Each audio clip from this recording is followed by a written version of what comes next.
What is up, guys? It's your boy GRC. Am I live? Why did something happen on my end? It just like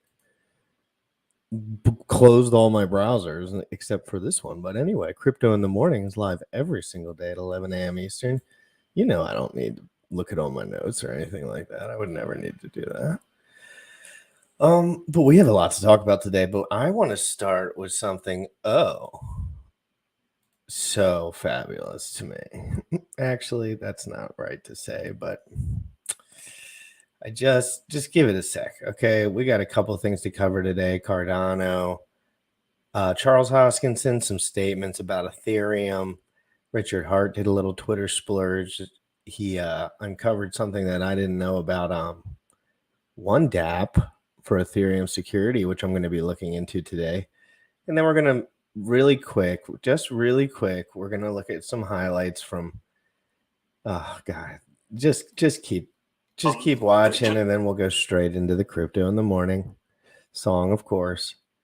But if you want to see somebody having a rough time, I will show you somebody having a rough time right this second, and we'll play this for about a few minutes. And hey guys, listen, I'm not a big Trump, I don't care about all that stuff. But I know when a guy is getting wrecked. And I was watching this, and Mr. Gowdy, chairman, really just puts in that work. So if you want to start your Christmas Eve, look at this guy in the back, first of all. Wrecked. He looks like I could punch him in the head as hard as I could and nothing would occur. And then he would shotgun a beer. So let's get into this, guys. If you want to see a grown man hurt in every cell of his body, Trey Gowdy, people. From that menace, Donald Trump. And then on August the 8th, you still hadn't interviewed anyone.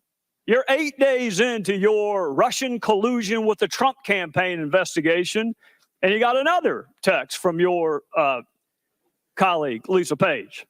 Trump's not ever going to become president, right? Right? And you replied, no, he's not. We'll stop it. By the time you promised to stop him from becoming president on August the 8th, how many interviews had you conducted? Mr. Gowdy, so two answers to that. One, with regard to how many interviews had or had not been conducted, I've been directed by counsel for the FBI not to answer that question. Second, sir, I think it's important to take those texts in the context of how they were written and what they meant. And someone may ask you that question, Agent Strzok, but I didn't. I asked you how many people you interviewed before you wrote it. If you want to get into context, let one of my other colleagues do that with you. Here's what I want to know. Who's the he and he's not? He is then candidate Trump. So when you said, no, Donald Trump's not, in connection with the question going to become president, what's the it? Chairman Gowdy. We'll stop it. Chairman Gowdy, that text needs to be taken in the context. I'm asking, look, if you want to have a debate over a two-letter word, we're going to have to do that some other time. What and who did you mean by it? Mr. Gowdy, as I've stated, that text was written late at night in shorthand. I don't care when it was written. I don't care whether it was longhand, cursive. I don't care about any of that. I want to know what it meant, Agent Strzok. It would be his candidacy for the presidency, and my sense that the American population would. Crypto in the morning. Crypto in the morning. Crypto in the morning. Crypto in the morning. Crypto in the morning. Crypto in the morning. Crypto in the morning. Crypto in the morning. Crypto in the morning. Crypto in the morning. Smoking a blunt on my way to the gym. 11 a.m. and I'm already tuned in. Got me some hacks and I'm making a stake. Got me some heads on, I'm making it rain. Pay me some maxi and that's just in case. Jim Reddit sent me to show you the way. DeFi Pro, yeah. Crypto in the morning. Crypto in the morning. Crypto in the morning. Crypto in the morning.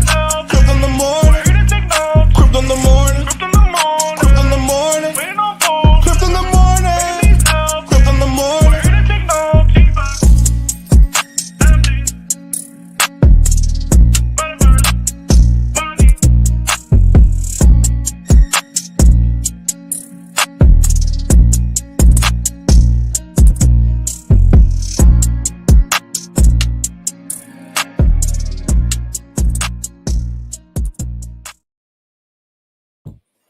That was pretty nice, wasn't it? What'd you guys think about that? What'd you guys think about that? I know. It's really close to Christmas. So the playback value of these shows is just not what I care about right now. I just want to have fun with my bros. And I can't. That's only the second time I ever saw that, and it punched way harder the second time. The guy on the left, first of all, let's do a little breakdown of this video real quick. First of all, we all know about government collusion and horrible, horrible, horrible things, including being funded. The government basically, if you want me to sum it up, the government basically funds war, and then the Ukrainians pay out all the politicians, and then they blame it on other people like Trump, or they'll blame it on Elon, or they'll blame it on GRC or Richard, or they'll find someone at some whatever point in history that is, and they will blame it on them because they're easy targets. But the guy on the left's not having that shit. He's not having that shit. He's fasted 18 hours. He took his tea this morning. He's locked. He's loaded. He can't miss. Because the truth hits hard. Look at this dude saying what time of the night it was. All right, but we're going to get into crypto today. Don't you get it twisted. I got a lot of crypto stuff to talk about, but come on, guys. This is involved in crypto. Look at the guy in the back real quick. Look at Mr. Squarehead. He's playing Fortnite for tonight, all night, every night, and he will not be getting his willy touched for another 6 to 8 years. And I'd put the house on it. Not saying he's not got potential long term. Taken in the context. I'm asking, someone may ask you, President, you're 8 days into your Russian collusion with the Trump campaign investigation, and you got another text from your colleague, Lisa Page. Trump's not ever going to become president, right? Right? And you replied, no, he's not. We'll stop it. By the time you promised to stop him from becoming president on August the 8th, how many interviews had you conducted? Mr. Gowdy, so 2 answers to that. One, with regard to how many interviews had or had not been conducted, I've been directed by counsel for the FBI not to answer that question.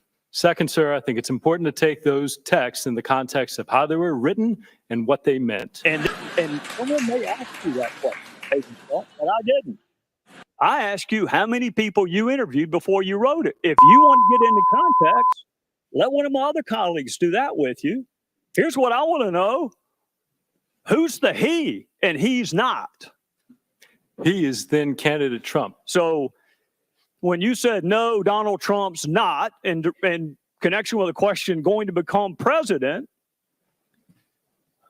what's the it? Chairman Gowdy. Stop it. Chairman Gowdy, that text needs to be taken in the context. I'm asking, look, if you want to have a debate over a 2-letter word, we're going to have to do that some other time. What and who did you mean by it? Mr. Gowdy, as I've stated, that text was written late at night. Mr. Gowdy, like I stated, that dude's a snake, brother. Real quick, let's get into crypto. Let's talk real quick. You guys know I've been rolling solo. It's around Christmas time. Everyone, it's a wild time in crypto right now. As you know, I'm staying locked and loaded, laser focused. But that doesn't really necessarily mean the shows are super organized or have that much depth to them, because in reality, there's not so much to cover other than like the news. Because what are we waiting for right now? Actual maximum pain. And people are starting to get thrown in prison, and that's a good sign. So you can hope, unless there's some sort of like depression that we've never seen, or I've never seen, or no one ever seen, we'll probably be in a good spot if a couple of these guys get hounded, sacrificed, as we call it in the crypto community. So let me round you off on what's going on with Sam Bankman-Fried. On January 3rd, there's the court case. I'll be covering that live. It's already pending below. I'll be the first crypto guy to be covering that court case live, and you know that's my sauce. I love that because I love court cases, and now that now I do crypto, it's just been a cool little merge. But let's round everything out with a little news story. And if anyone has any, the story with FTX is getting bonkers, and I'll show you why. Not just normal crazy but like I'll show you where it gets to that next level of evil, which we all know is there. We all know in some way, shape, or form somebody is doing something extremely evil, and most of the people are just ignorant of what's going on. But we all know, okay, let's round it out. $250 million bond. I've never seen one that high. Collateralized the house, $4 million that he needed. He must live with his mom with an ankle monitor now. It's his mother's house, and he cannot flee or that house goes to zero. So their parents, I don't know how rich their parents are, but they probably won't want that to happen. I still think he's a flight risk. I think he's a major flight risk. He's got a lot of resources probably and weird people that he knows. So anyway, let's round out the story real quick. Ellison snitched. And there's some lawyers that are connected to this stuff, and it gets nothing but insane with the lawyers. What do lawyers do? They contract, they get involved, they weasel their way in, and then there's legislation that's different for a lawyer contractor to a company like FTX than there would be as an employee. So they say, oh, he's not an employee, he's just a lawyer. Oh, how much does he get paid? What? Okay. And then let's see what that lawyer has done with his previous work to give you some reference. It's going to blow your mind. FTX co-founder Sam Bankman-Fried's $250 million. FTX co-founder Sam Bankman-Fried's $250 million bail package is one of the largest in U.S. history, but it doesn't mean he actually has to put up that kind of money. At Bankman-Fried's bail hearing on Thursday in federal court in Manhattan, both the prosecution and defense agreed that the former billionaire's assets have diminished significantly. Bankman-Fried has said he may have only $100. The $250 million personal recognizance bond approved by the judge was secured by the equity in Bankman-Fried's parents' home in Palo Alto, California, which is almost certainly not worth anywhere near that amount. But outsized bonds are more a means of establishing harsh financial consequences for bail jumping and are often backed by assets worth only around 10% of the stated amount. Such bonds also signal the seriousness of the crime being charged, and federal prosecutor Nicholas Ruse made that point in court. Mr. Bankman-Fried perpetuated a fraud of epic proportions, stealing billions for customers, lenders, and defrauding investors, Ruse said. The size of the bond matches the one imposed on Colony Capital LLC founder Tom Barrack, who was acquitted last month of charges that he illegally tried to influence U.S. policy as an agent of the United Arab Emirates. It's still far less than the record $3 billion bond set for real estate terror Robert Durst after he jumped bail on a murder charge in Texas.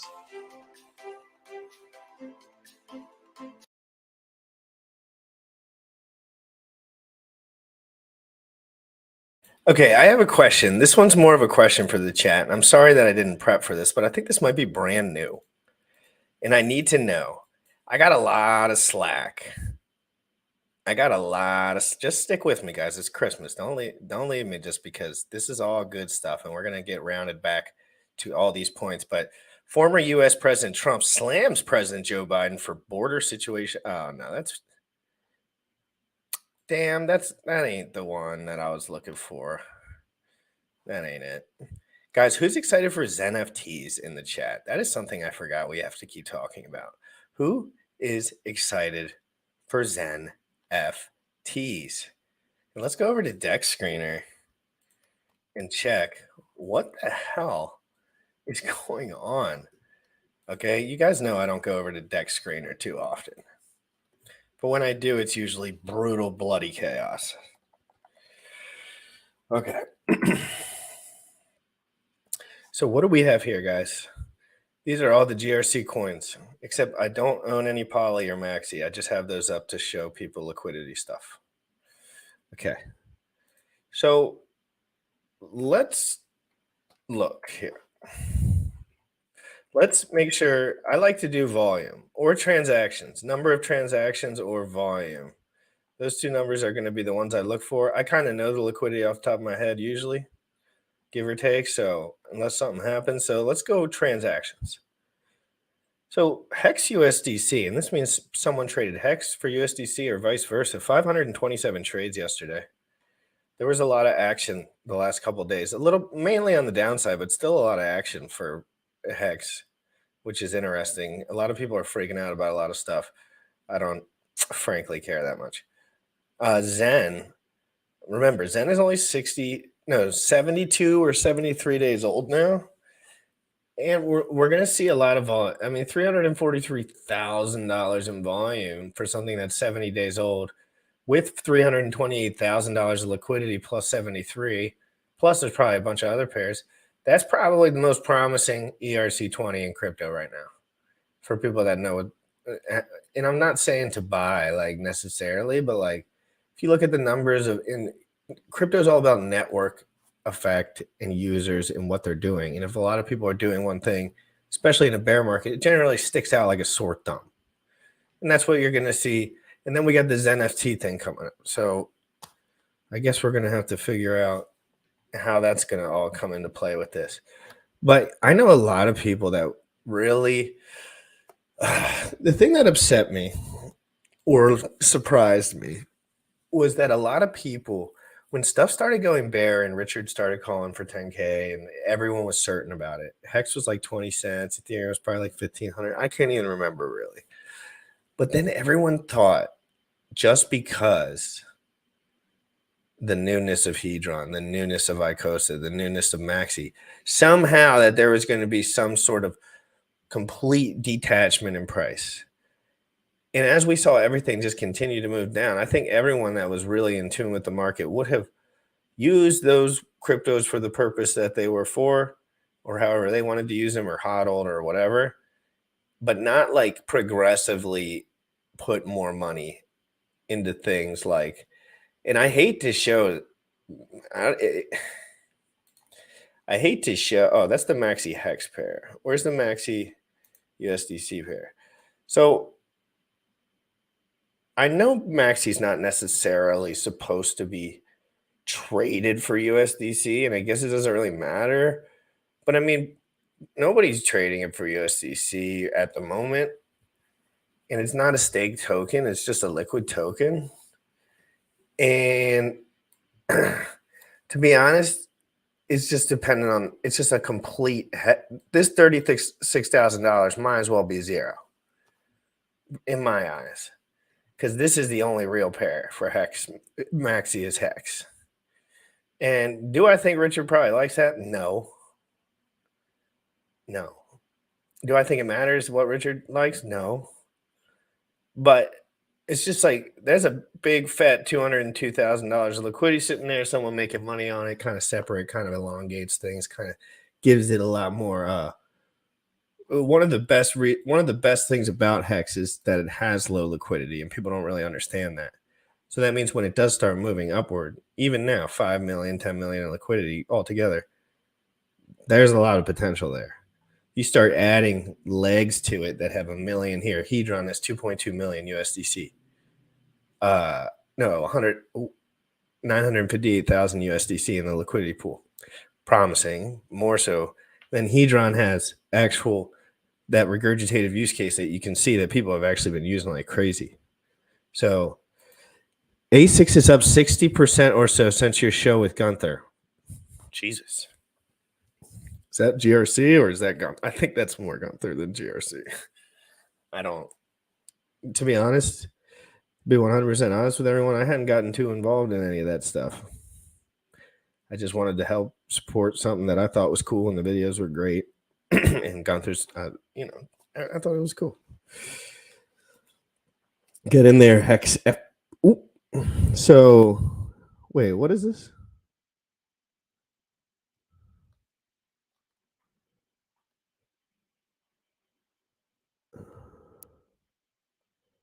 Let me read some chats. Who's in the chat? Frack. What's up? Hey, everybody. TB, PNW, Al, Cypher. Great to see you in here. Jama Beans. What else do you guys want to know about these charts? I've had a few questions in my DMs. Maybe I can wrangle some up too while we're So what's if I had to buy it? Well, you guys know I like the only one that's not on Ethereum here is BNBP. And BNBP is like 100 days old, less than that, 226,000 in liquidity. And people using the game, I'm going to do some shows on that. I still like that. Like I still think Jacob's going to knock it out of the park long term, and he's killing it. Hedron USDC. Now, if you have a big bag of Hedron and you want to get out, you're probably good. You're probably straight. You're probably straight with no slippage, even on 10 grand. So that's chill. I mean, Hedron's kind of meant more so, I think, for that sell like 50 grand max. Like max. I agree. NFT buyers will need accumulate hex over the next few days. 1 penny VVZN. Ooh. That Stoner Boy keeps saying that. I have so much VVZN. But I haven't looked at it in a while. Anyway, so that's kind of, a lot of those guys aren't super happy with me because I don't really buy into narratives. I just kind of like tell people what I see.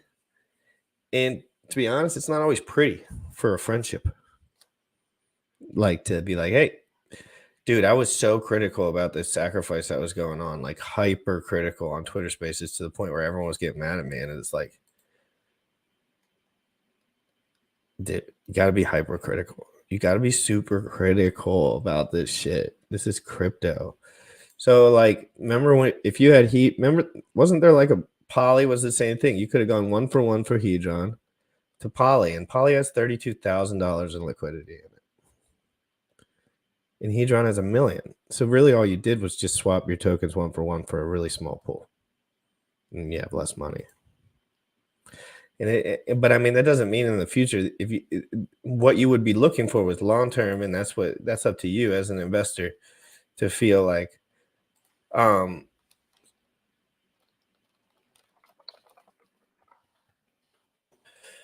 wanted to show everybody what Vitalik. We got some Charles Hoskinson, and we have some Richard Hart Twitter stuff that we want to cover.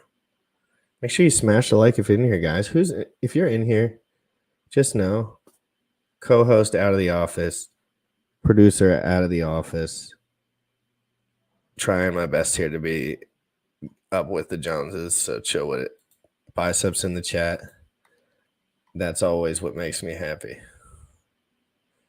Come on, where is that video? Do you remember when I started the stream, all my tabs just wiped out from the whole morning? So I'm like trying to be chill with it, but I need to find that video. Sam is doing business shit. He's got to do this business shit. I don't want to talk about it, though. It's not my place to talk about it. And I don't even know the specifics. But he's moving around doing some shit. All right, guys, hold on. Let's play some light music. And just give me 1 second, because again, I had 15 tabs open. And they all just nuked. Which is just like a mother. You know what I mean?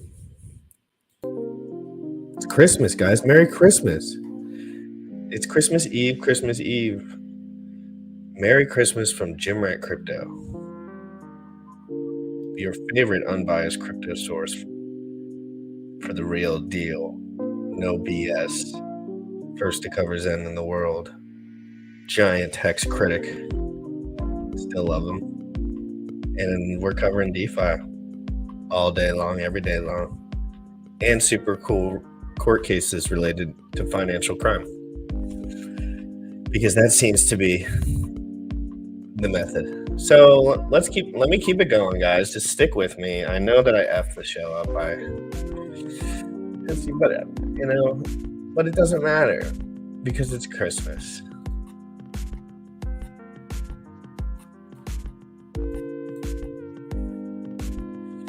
Oh my God. Oh my God. I love this song.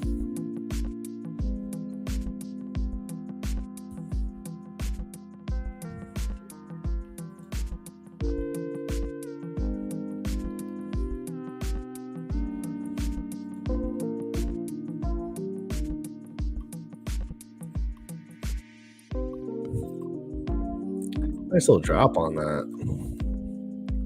Oh, it's Merry Christmas. Look at all the Christmas joy. Holy crap. Oh, there's so many comments. Guys, let's run through it. Spam the Christmas love. This is the way. Merry Christmas to you too, dude. Merry Christmas, Fijis. The Stoner says, DeFi, TB Bishop, Merry Zen Miss. Thank you, bro. Merry Christmas. Merry Christmas, GRC and all. Merry Christmas from Drew Stepp. Merry Christmas, Jama Beans. Merry Christmas, OB. Number of things. Last pass data breach. We appreciate you, GRC. Sam is the man. That is faux show. Sam is my man's. Dropped my like on it the way in. Thank you so much. Everyone, please drop a like and share this out if you don't mind. We're just having fun today. And you know, if there's anything that pops off live, I'm covering it right away. Just boom. When I'm solo, I can just do whatever. And I don't have to like structure it. I just make a title and forget about it.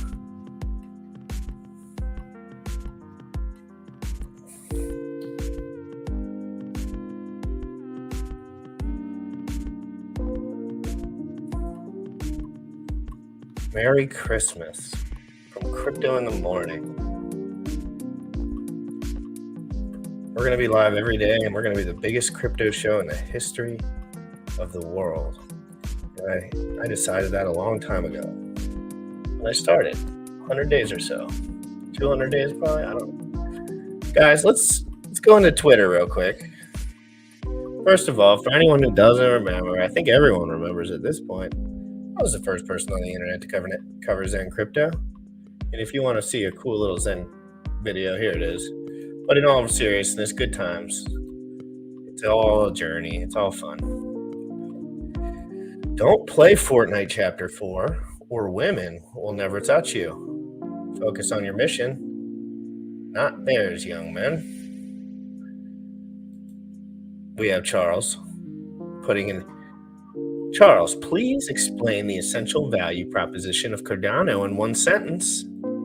Cardano is an open platform that seeks to provide economic identity to the billions who lack it by providing decentralized applications to manage identity, value, and governance. Get wrecked, AI Hammer. Get wrecked. And guys, I had this thread that came out, and you know me with my prison stuff. Can't get enough of it. What is the best prison movie of all time? A question that doesn't get asked very much, but many men care very much about a good prison movie, whether they've been or not. And my God, how many comments did I get on this thing? I did not. I was looking for some movie recommendations, and 122 comments on nothing to do with crypto. Prison movies. What is the best prison movie of all? Now I'm like, no, you gotta post it in there so other people can see your answer, because that was like people are really passionate about what the best prison movie is. And then I started watching I watched Shot Caller last night or the night before. My God, it was brutal. And then we have Richard Hart here. Financial privacy is a prerequisite for capitalism. Apparently one can get privacy using zk.money. Okay. What the heck? Richard does not very often recommend things. And then when he does, they're generally pretty private and like a good tool. So why don't we look into this a little bit? So let's read this. Just read it with me, like we're going through this for the first time. Me too, but they're never as confusing as you think. So no cookies, please. No cookies, please. No cookies, please. I'll accept your cookies.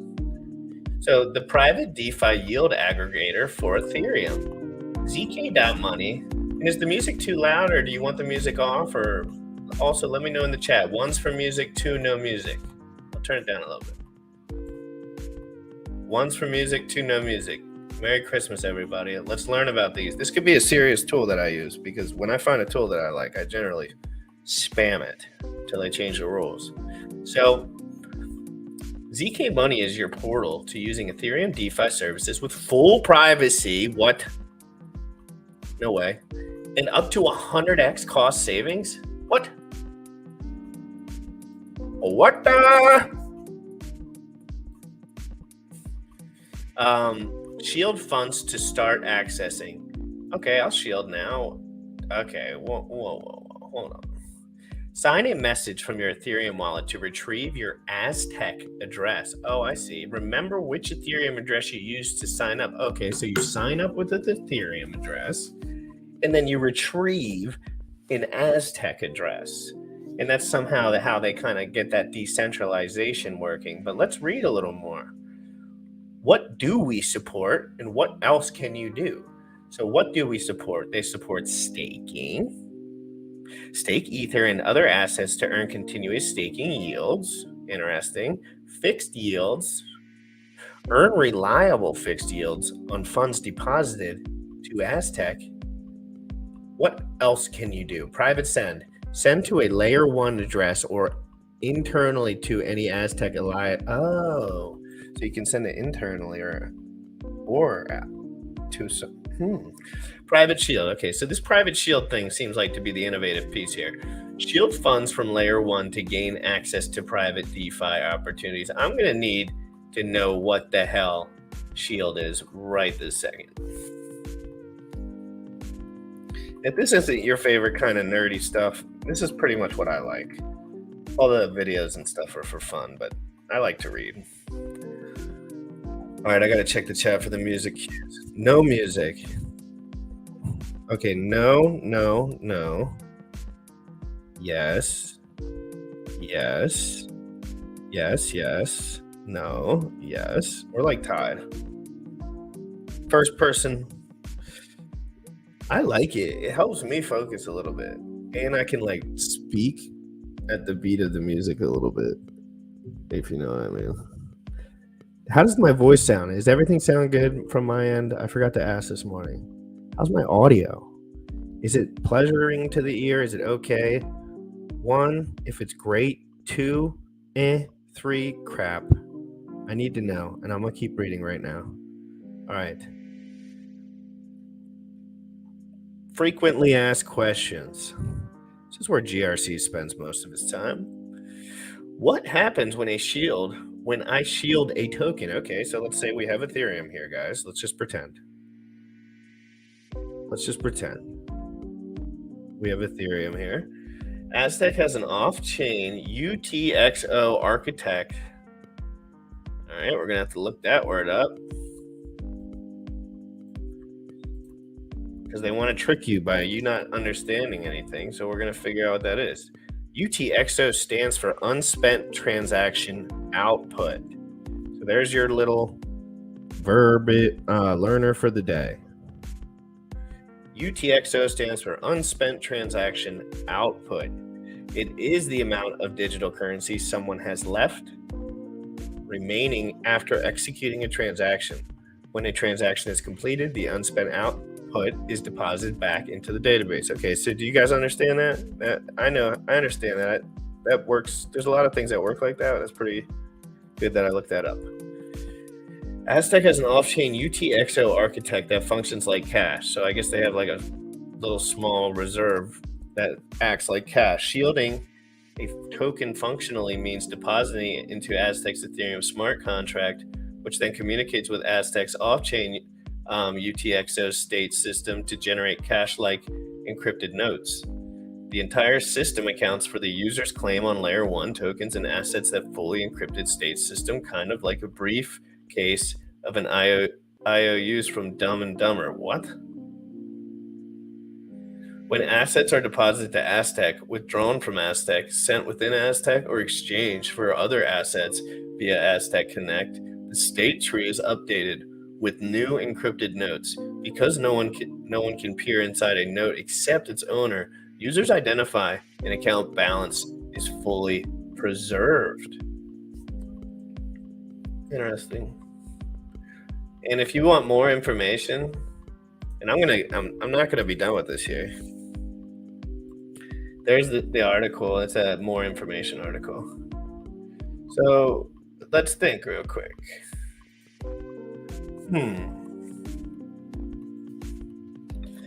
Richard, so I'll show you my thought process. Richard, I've watched all of Richard's work. I can tell you pretty much what he's going for when Richard does not say things that he would not actually use in fear that other people will use them and get ruined. So if he says that he likes something, generally it means like he likes it a lot.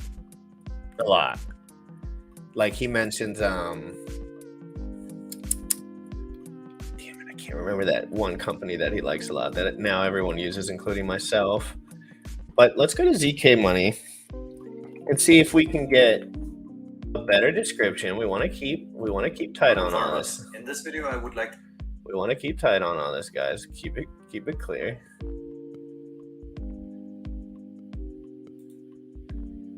Big problem. Flat. What the?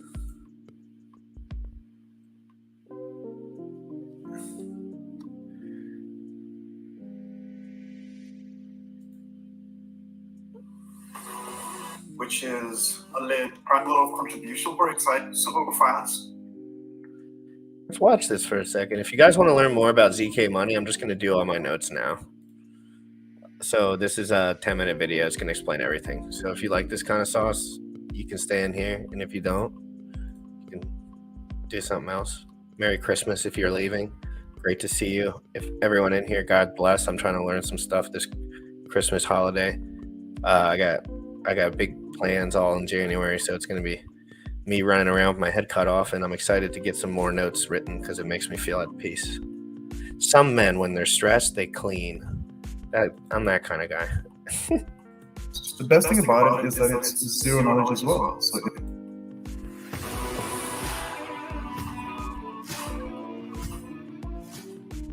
Hey everyone, welcome back to another episode of the podcast. I'm host Simon with my co-host Will. How are you today, Will?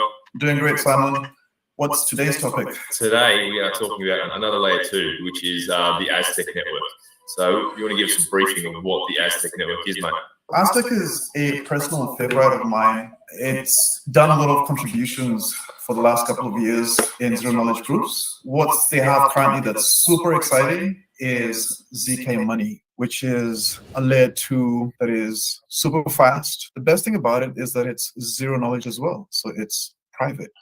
And that's an amazing deal. Why is privacy so important, do you think, for the ecosystem, for Ethereum, for blockchain in general? Privacy is super important. And the reason that is that blockchains as they are currently are completely open in that when anybody transacts, everybody can see exactly what we're doing. And not only that, everybody can see our balances. Now, that's not usually a problem because blockchain addresses are just a string of numbers that doesn't really mean anything. But then we also dox ourselves without realizing that we have. When that happens, that becomes a massive problem. If anybody can connect your Ethereum address to your identity, that means they can tell everything that you've done since the history you've had with blockchain. They can tell exactly how much you have, what tokens you have, what you have spent on, and when. And the solution that the Aztec network is using the ZK rollups, which is maybe something we won't go into technically now. Maybe that's for another talk. But let's just specifically talk about this layer 2 network. What about it is different? So, Simon, there's plenty of layer 2 networks out there, and they all do a great job. The problem is that a lot of these layer 2s are not private. And so what Aztec brings to the ecosystem is privacy, and they do this through zero knowledge proofs. Without really getting into the complications of how ZK proofs work, all they do is they attest certain facts about certain things without actually transferring information. For example, real world case, you might want to enter a nightclub, for example, and the bouncer might want to know if you're old enough.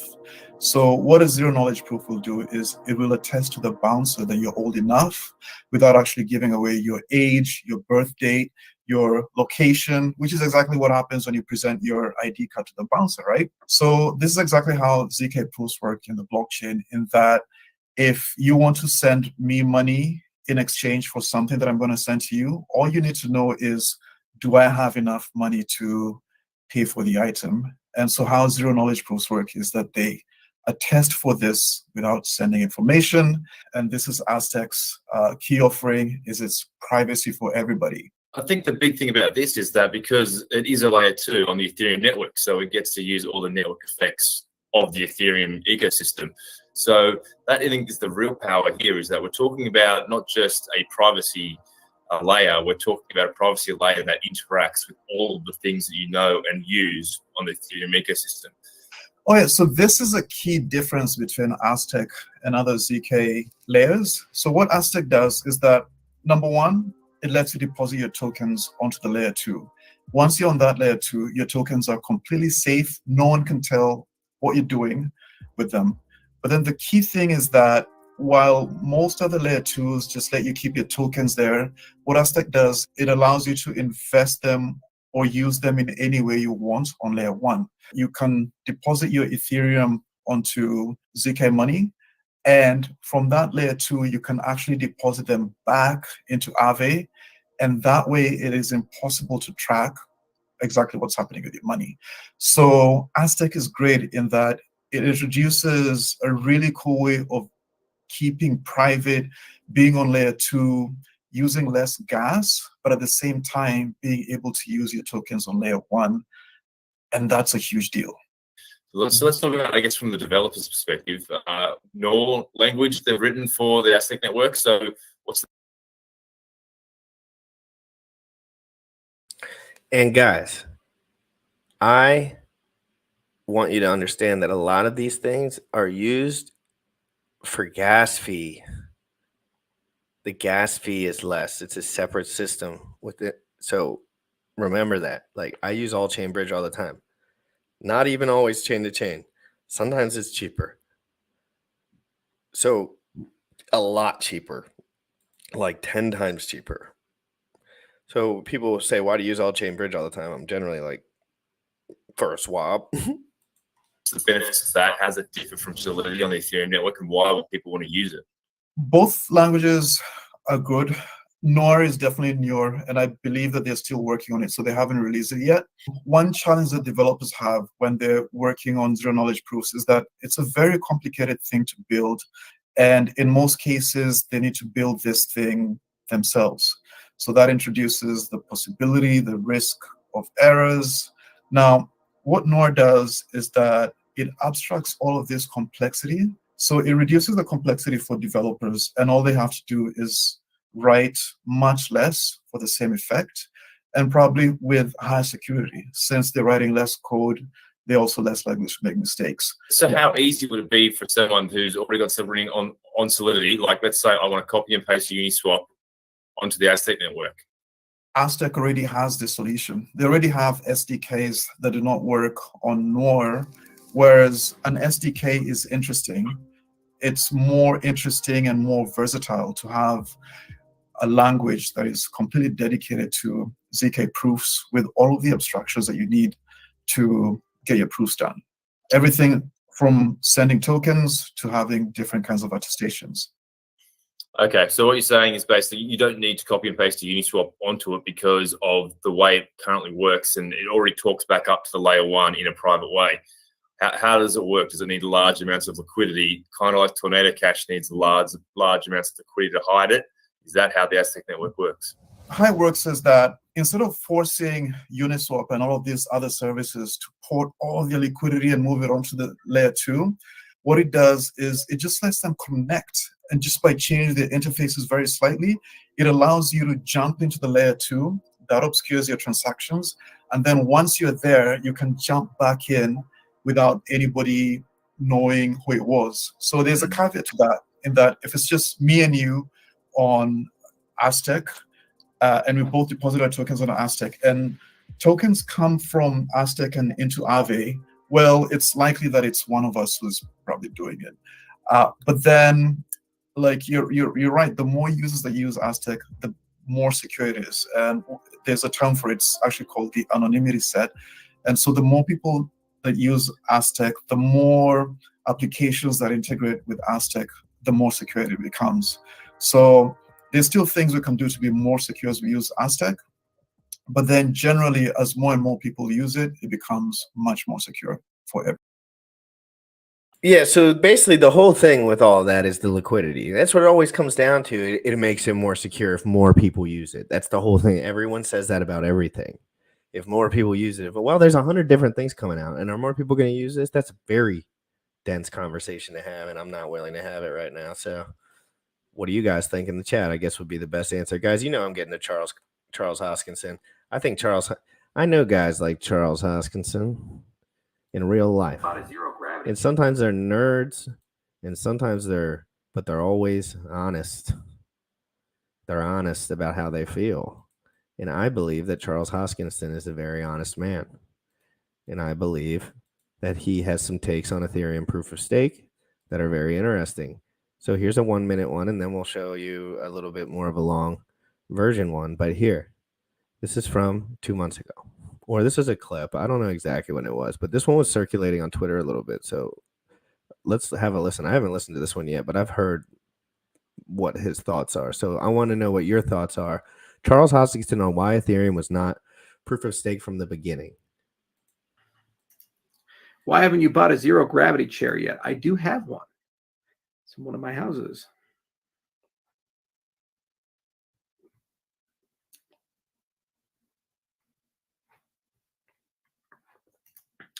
Why wasn't Ethereum on proof of stake from the beginning? Because launching proof of stake is super fucking hard. Super hard. And it took us a few years and a lot of effort to get it to a point where we felt pretty comfortable with it. And Ethereum had even more difficulty because they were trying to solve multiple problems at the same time. It looks like they've converged to something. And I'm pretty confident that they will have proof of stake in market soon. It won't be the end all be all. It's going to take a long time for them to achieve scale. And you'll see that with our input endorser specification. But it's not easy.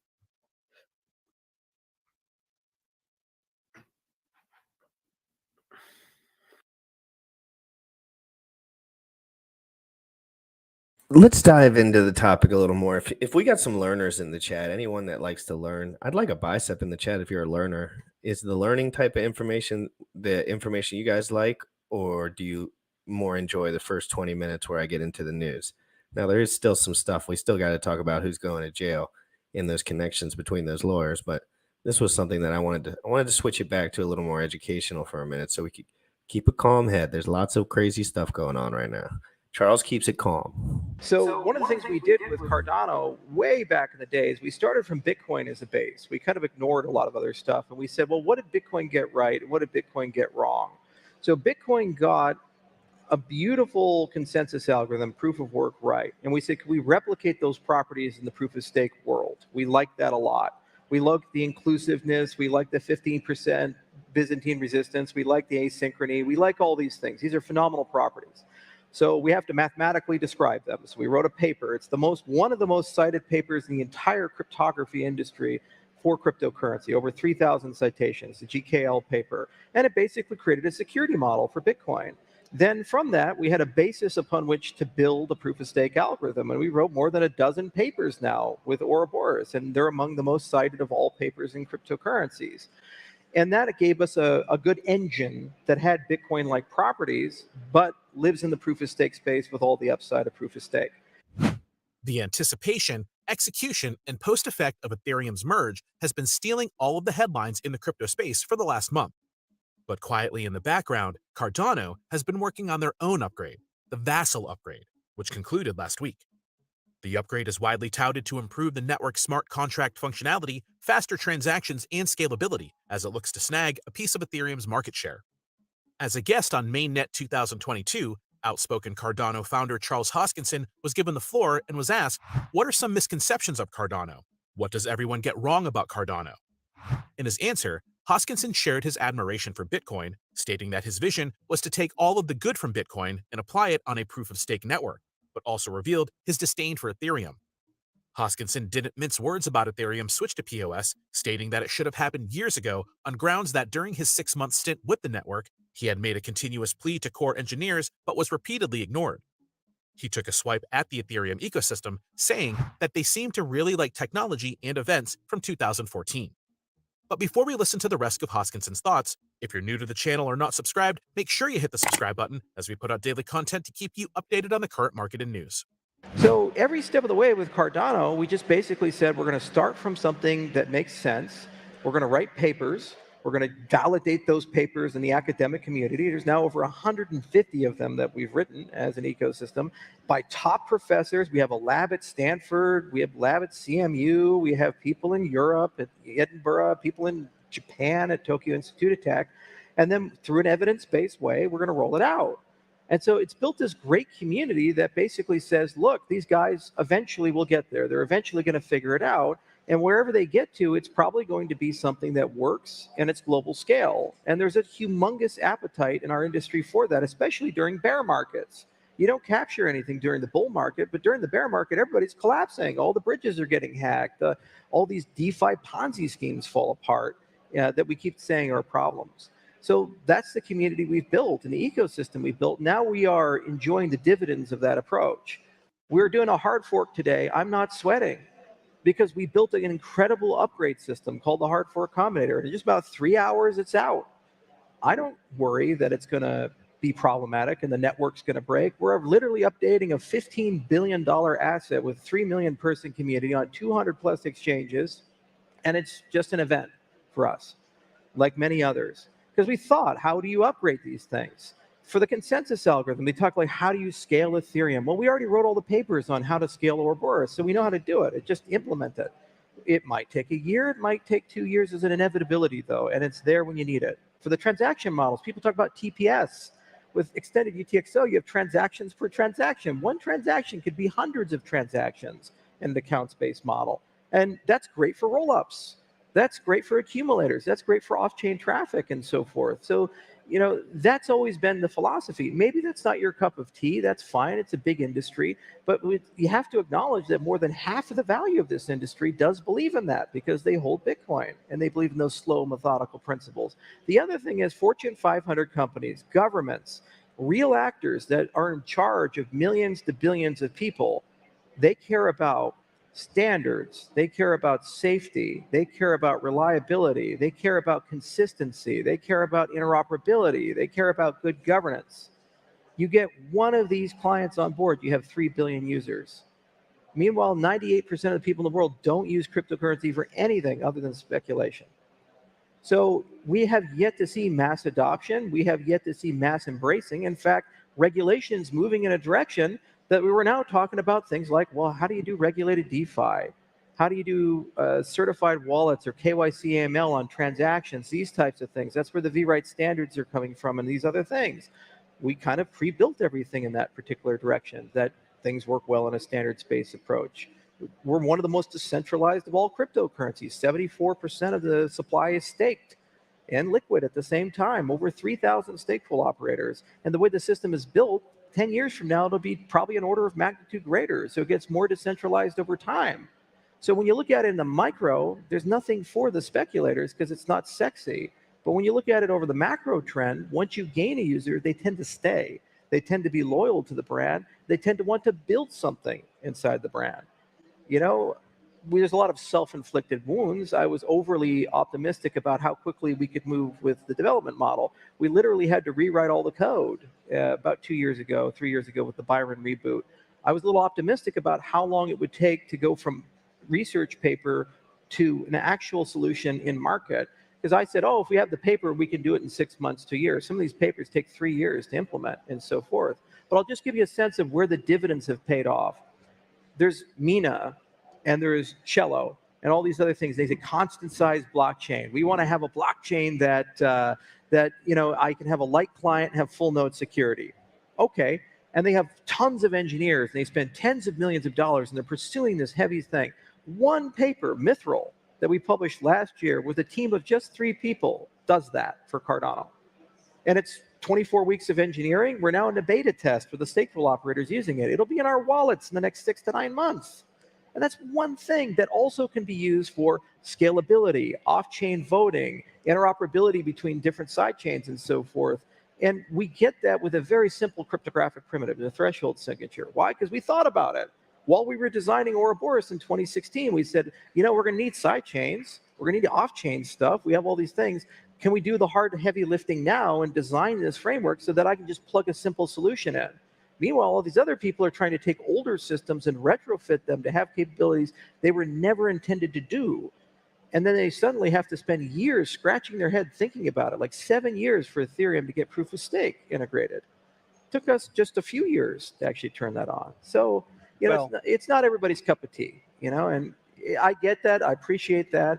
And, you know, reasonable people can disagree, but one thing that's clear is we're here to stay. We're not going anywhere. We're going to stay where we're at, and we're going to keep growing in that respect. To watch the full interview, check out the link in the description. What do you think of Charles Hoskinson's thoughts here? Can you see Cardano outperforming Ethereum in the long run? Leave a comment. If you found value in the content, hit the like button. It only takes a second, but You heard the man. Hit my like button right this second. All right, you heard the man. How's everybody doing? I enjoy those videos. I just can't lie about it. But what about the XRP FUD? What about the 1.7 trillion? What about the FBI being funded and funding Twitter? And mass surveillance. Those things are also critical at a time like this. But NFTs are coming out so soon. Oh, so soon. Who's excited for these NFTs? I certainly am. That would be me. That would be me. That would be me. Burn. Let's get a quick taste.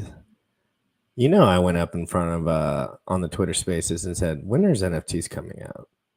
I said it plain and simple, and he said, "Probably next week." Biceps in the chat, and I'm going to be looking around for something to live cover too while we're going through. Do you have 10 Billy? 10 Billy? 10 Billy what? 10 Billy Zen? What? They require at least 15 trillion Zen burn, and the market doesn't have the 15 trillion. It only has 2 trillion. On the app.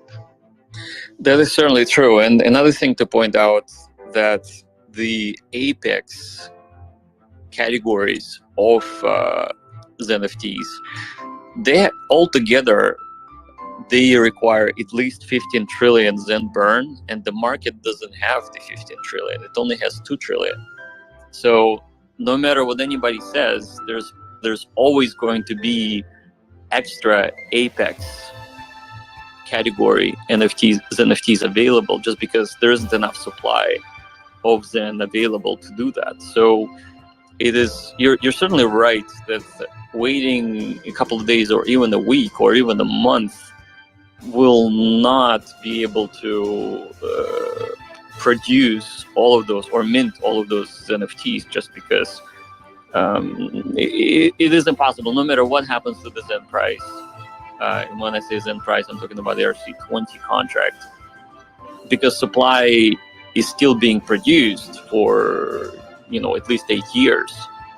We are limited in terms of what we can do as far as buying NFTs or minting NFTs for yourself.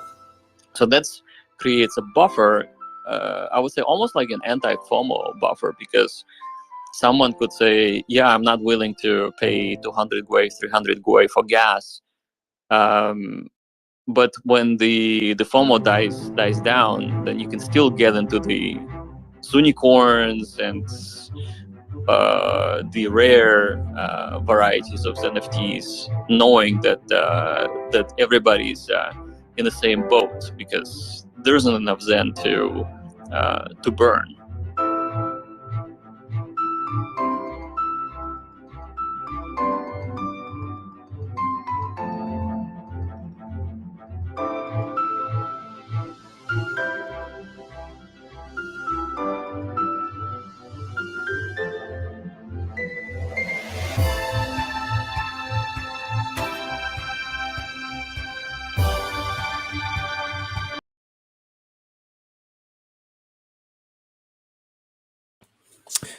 That's some Zen FT action for you. I want everyone to get excited. I'm not going to sit here and explain to you everything that goes, because, okay, if you want to learn about Zen FTs, look at the past. Look at the things that people have used for other projects that are similar. And if you understand those, you can simply understand this one. You just have to connect it properly. You're probably not thinking about it. It's a little more exact and a little less crazy than it probably seems. It's just, you're basically just paying for something that has value in it, because just like you would pay for Zen. If you bought $1,000 worth of Zen, a lot of people would just be like, "Oh, you're an idiot." And but a lot of people would be like, "Oh, that's probably the smartest investment you'll ever make in your entire life." The Iceman, great stream, GRC. Good to see you in here, Iceman. Thank you so much for the $5 super. And first time I heard and realized this, how much these? Well, Christian, you should know that would be a variable, depending on Gue and the price. Guys, I'll get Jack. Fine, I'll invite him right now. Let's wake him up from his island. It's probably ass crack. What are the chances that the Christmas miracle Jack would come on? Jack, if you're listening to this, do not answer if you don't want to come on. Just don't answer.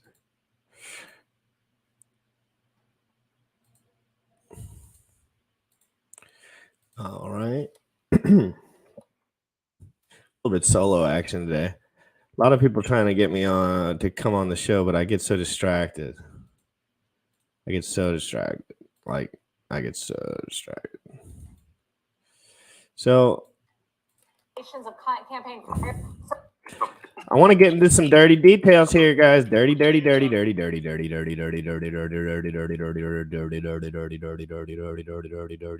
Yeah, it's 7 a.m. in Hawaii, and I'm going to wake him up with some coconuts. His NFTs are coming out. How do you sleep? He's not asleep. He gets so mad at me because everything I do is like before he wakes up, and then I'm like asleep by the time he just gets his shit going. It's funny. But I'm an early bird. We all know that. Guys, let's get into the dirty.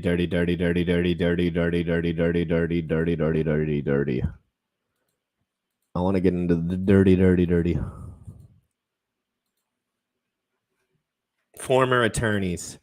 There's nothing I like seeing more than headlines, jail, and former attorneys.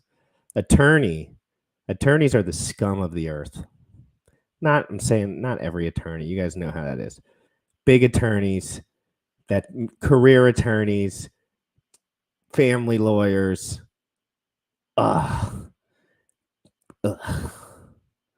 The worst. But we want to know, people start leaving law firms with connections. That's a good sign that the feds are making them squeal. I'm usually not team feds, but when they're going after these little squealies, how could you not be? Most is that many of the charges are conspiracies. You can't Steal funds. He will be a crucial witness in with SDF. Just watch. We're going to get into some detail here. He's accused of creating sort of lines of code that would have allowed Alameda to get unlimited credit on FTX. And they're part of sort of the biggest charge here for everyone is that they were essentially using customer funds to trade and to cover up Alameda's bad debts. Caroline Ellison is a graduate of Stanford University with a bachelor's degree in mathematics. With such a background, one would believe that she had a lot to offer a company like Alameda Research, where she was CEO and was in charge of managing the investments of stakeholders. Instead, Caroline somehow squandered a reported $10 billion. The exact figures are yet to be verified, but at the time of the FTX crash, Sam blamed Caroline for the crash of his companies, FTX and Alameda Research. In an interview with Vox News, he implied that Caroline, who is his ex-girlfriend, was responsible for the missing funds. This tallies with other claims that funds were moved from FTX to Alameda, and this happened with the help of Sam's second-in-command, Gary Wang.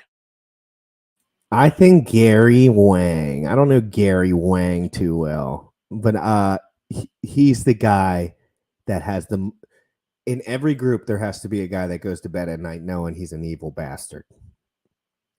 Most of the time, most evil bastards don't even know they're evil. But then there's the mastermind, evil bastard. He goes to bed making plans. And, you know, girls aren't a part of those plans, so I can only imagine what he's getting into. Oh, my God. This is the face of terrorism. The big question is, who is Gary Wang? The co-founder of FTX and Alameda Research is such an extremely secretive person that even the media knows next to nothing about him. He had worked at Google before he started the cryptocurrency companies. Jack, get your ass up. Jack. Oh my God, is Jack involved in this mess? Steph and Jack are at the top of this ring. I knew it. I knew it all comes back to this. I got duped. He's a vampire. With Sam, his friend from a high school camp. Wang is the brain behind the codes that were used to steal funds. He will be a crucial witness in this case, and there will be a lot to learn from this secretive programmer. Fortunately, both Caroline Ellison and Gary Wang have both flipped and decided to plead guilty. They are now working with the feds to expose the whole scheme. By cooperating, they are likely to get lesser sentences, so it's highly likely they will throw Sam under the bus. There are speculations that even Sam's parents could be involved. A former U.S. prosecutor in the Watergate case, Nick Ackerman, speaks to Yahoo Finance about this. Let's go over and listen to him. I think they are the primary witnesses that led to the indictment here of Bankman-Fried. I mean, they are both insiders. Ellison was the person that was handling the customer money at FTX. I'm going to say one thing rude about Caroline, and that is if I looked like that, I would have no problem stealing $10 billion. Okay. And Wang was the person who created the program that allowed them to move money around illegally. So you've got people who are actually living with Bankman-Fried in the Bahamas. They started the company with him, basically. And they really know where all the bodies are buried. They know who's involved. They know who did what. And really are in a position to name names of others who might be involved. And it wouldn't surprise me, and we talked, I think, on the show the last time about whether or not Bankman-Fried's parents might be criminally liable. They're 100%. I don't know if they're criminally liable, but they're 100% a big, large piece of the allowing of this to happen and the helping of this to happen. If you guys don't know who, do you guys, one's in the chat if you've ever heard of his father, two's in the chats if you've never heard of his father. One's in the chat if you know Mr. Bankman's father, and two is if you don't.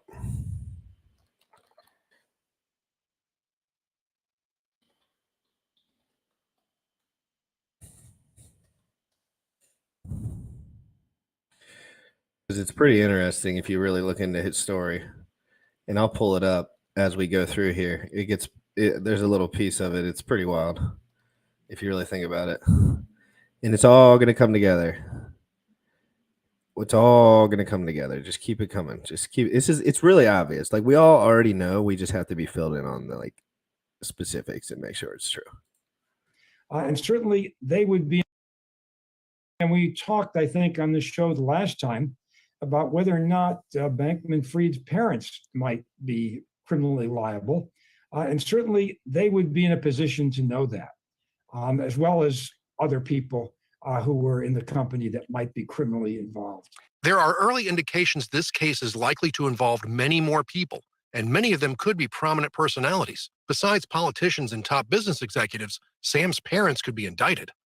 Ironically, Joseph Bankman, his father, and Barbara Fried, his mother, are both law professors who should have known. Remember how I said lawyers are the scum of the world? Not the scum of the world. I didn't mean it. You know what I mean? Lawyers like this. Well, his father, they're all top-notch lawyers. But you have to think about that. What does that mean? That means that's what they do for a living, right? So let's go back to 2008 real quick. So you can just get a snapshot of this dude in his absolute heyday, was freaking knocking them out in this. Looked like a beast. And then guess what? He went on full corruption and stupid piece of crap, rich little shit F kid piece of crap world that he decided to go down to the devil's lane. Listen to this shit. He's sharp as a button in this, and people need to start looking at this shit. Sounds like employment to me. You got a payment Mr. Bankman had given that they didn't either give legal advice or business advice or parental advice, maybe. Well, certainly, clearly, and I think in our first day papers, we indicated that that Mr. Bankman had given legal advice. Okay, had he been an employee of FTX, has it been reported?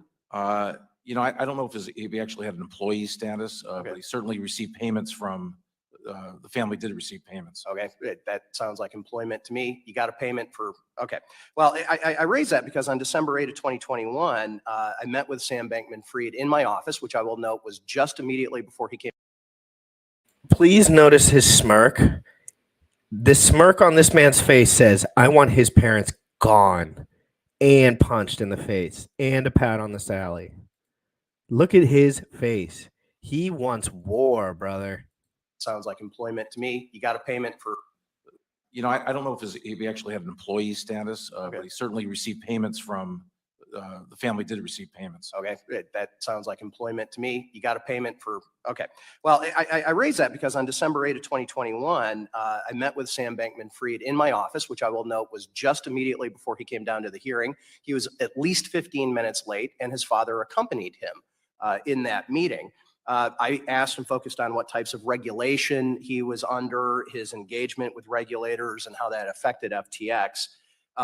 People aren't looking enough at SBF's parents and family.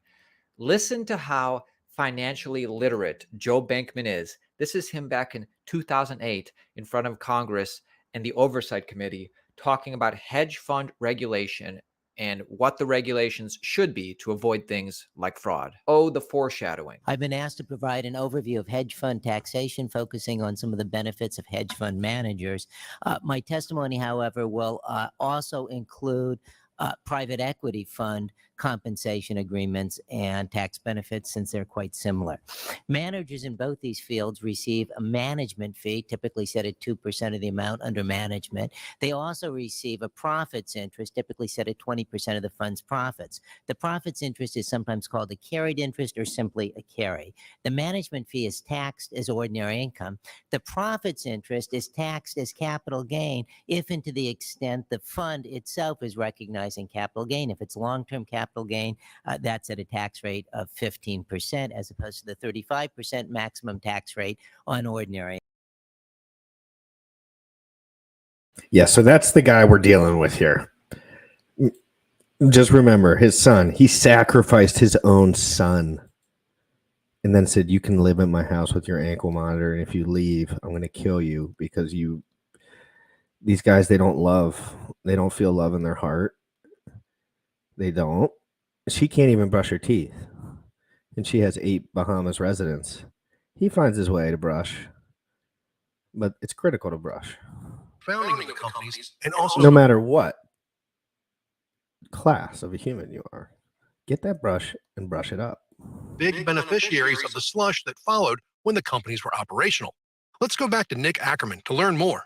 In support of his freedom, his own attorneys, they highlighted that Bankman-Fried voluntarily left the Bahamas, waived his right to fight extradition to the United States. They said that should go in his favor. Also, they said, interestingly, at home, that he could get exercise as well as mental health and substance abuse treatment. So it'll be interesting to see if he does enter a not guilty plea, if that will come into his defense. Now, this is all, of course, on the heels of an announcement late last night from the Southern District of New York. Federal prosecutors say that 2 of Bankman-Fried's former deputies, Caroline Ellison and also Gary Wang, had entered guilty pleas on multiple criminal charges and also flipped as witnesses for the prosecution. Those 2 executives are charged with similar counts of Bankman-Fried, wire fraud, conspiracy, among other charges. Nick Ackerman was right about Sam's moving to the United States because he is likely to be treated better and also have the opportunity to get a bail.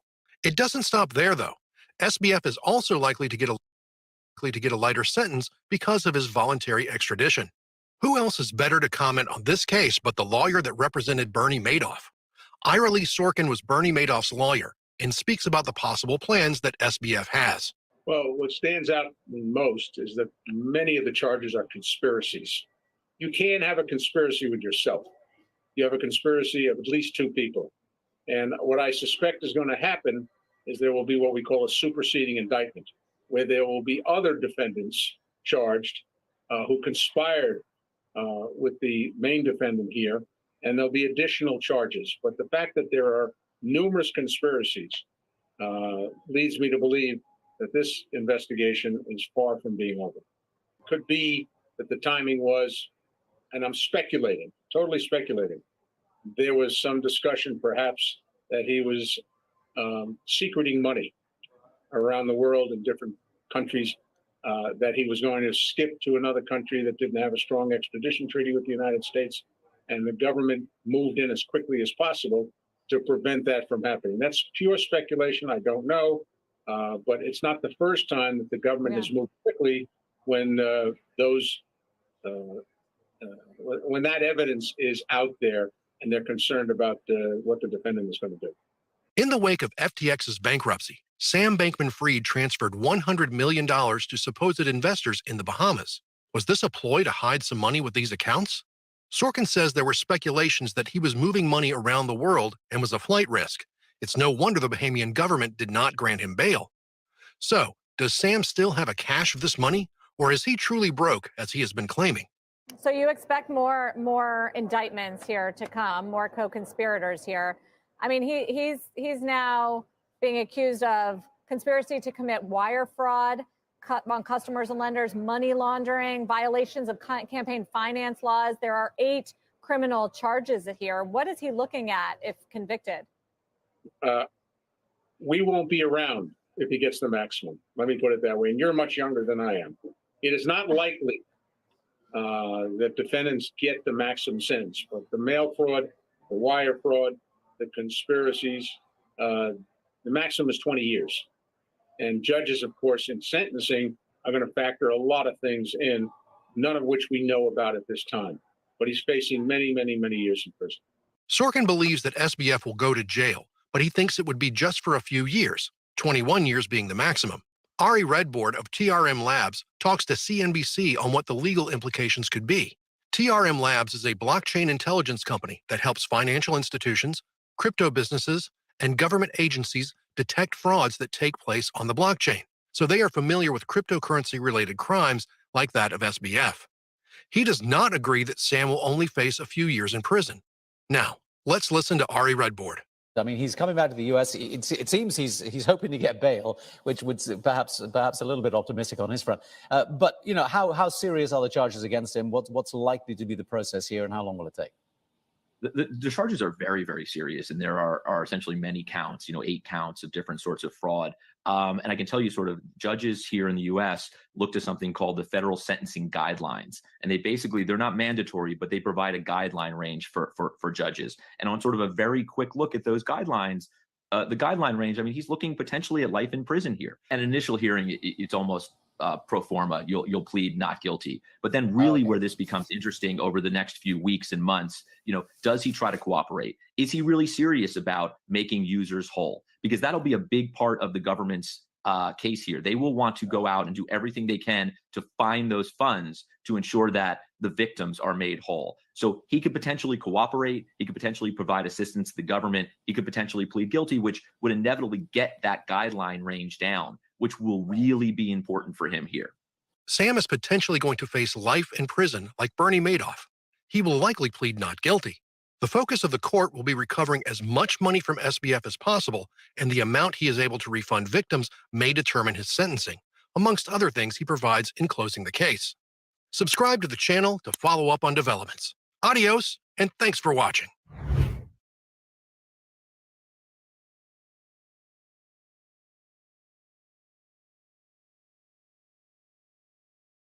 Do you guys know about the Twitter files? Do you know? Let's see, 5 minutes. He said 5 minutes, 18 minutes ago. And so we're going to wait on that one. In a life sentence, he comes out like in 20 years with good time. It just depends, Christian, doesn't it? I mean, it just depends. it just depends if they want to like put him down. Like I feel like if they want to put you down, they will put you down. But like they got to see who he can squeal on and what if he's actually the. They want to put you away if you're actually evil, mother effer. They want to find the evil guy and put him down hard, and then put everyone else down too. But I feel like they don't want to put like little, not evil white people that are stupid. But $8 billion is a lot of money. It's a lot. It's a lot. It's a lot. So the Twitter files aren't going to drop, I guess. Well, you know, I'll do a separate stream if when things get popping in live, because I definitely have a few more hours here. Show at the desk.